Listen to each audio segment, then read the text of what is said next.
Hello everyone, so Shadow of the Ninja was released a while ago, and overall this is a very good platformer that flows very well on the handheld console. But despite this being a pure display of pixel art and an adventure with strong retro vibes, it's not a perfect game. The control is okay, but not perfect. Above all, I have remarks on the jumps, which are affected by a small delay, so every time I jump it feels like I'm stuck in chewing gum. And it's a game that can require quick reflexes, but also that you have good control when you jump between tricky platforms. And here it feels like control is not always on your side, it can take a while to get used to. The game is also full of obstacles and challenges. It could be enemies that are cleverly placed and where we have minimal space to make choices. It can require both good timing and precision to successfully eliminate an enemy and be able to move on. And you can't wait too long either, because there is a time to relate to. The first time I realized that this is going to be a difficult game was when I faced Brutus. Yeah, this mini-boss is eerily similar to Brutus from Popeye. He literally ran me over, and by then I wasn't more than 2 minutes into the game. The level of difficulty is stable, but high.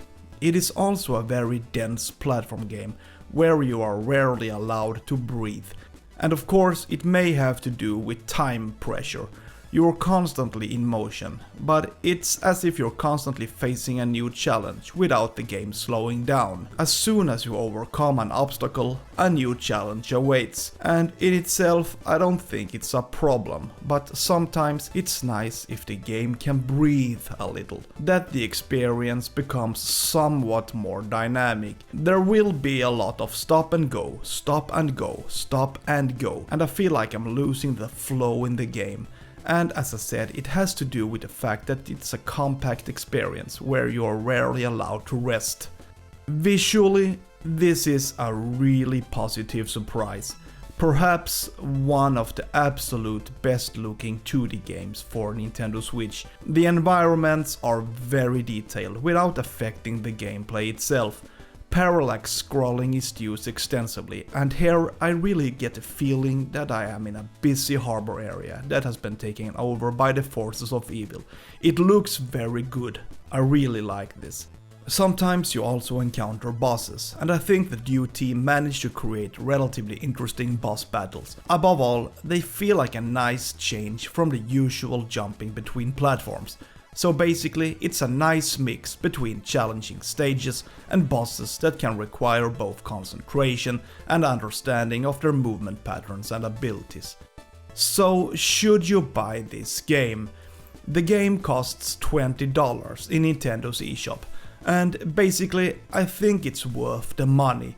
You can choose between 2 different characters. You can play time attack mode, where you try to beat your best time, and you can play multiplayer if you want to team up with a friend. You get a full-fledged action game that contains lots of cleverly designed courses and tough bosses. However, I put a minus for the control, which I don't always think delivers. I didn't like the feeling of jumping, and it feels like there's a little annoying delay every time you jump. You can also find and choose from a lot of weapons that work as good complements to your standard weapons. So overall, this is a well-developed platform game that gives you a lot of entertainment for the money. You get most of the best, but maybe you should have a fondness for ninjas, platform games, and that you like tough jumps and challenging bosses.